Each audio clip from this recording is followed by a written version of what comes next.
ইনকিলাব মঞ্চের মুখপাত্র শরীফ ওসমান হাদির ওপর হামলাকারী ফয়সাল করিম মাসুদ ওরফে দাউদ খানের স্ত্রী ও শ্যালকসহ ৩ জনকে আটক করেছে র্যাব।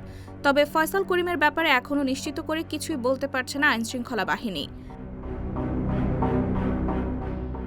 ফয়সালের স্ত্রী সামিয়া, শ্যালক শিপু ও বান্ধবী মারিয়াকে গ্রেফতার করা হয়েছে বলে র্যাবের সদর দপ্তরের গণমাধ্যম শাখার একটি সূত্র নিশ্চিত করেছে।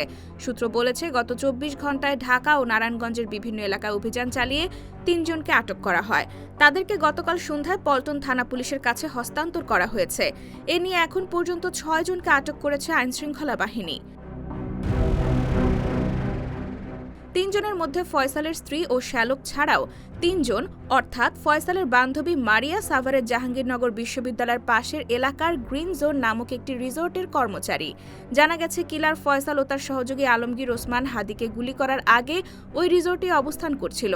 সেখানে বসেই তারা পরিকল্পনা সাজান। অন্য কারা সেই বৈঠকে উপস্থিত ছিলেন সেই বিষয়ে খোঁজ নিচ্ছে পুলিশ।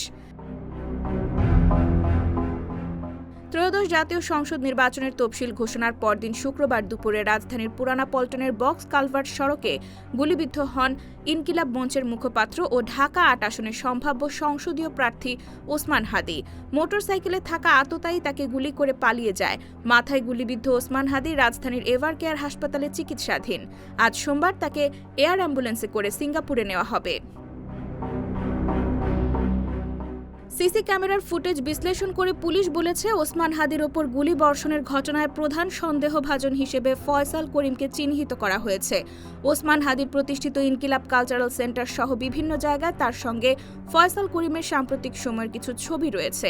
সেই ছবিগুলোতে থাকা ফয়সাল করিমের সঙ্গে গুলি করা ব্যক্তির চেহারার সাদৃশ্য রয়েছে বলে অনেকে দাবি করছেন। এ নিয়ে সামাজিক যোগাযোগ মাধ্যম ফেসবুক ও বিভিন্ন গণমাধ্যমে চলছে তোলপাড়।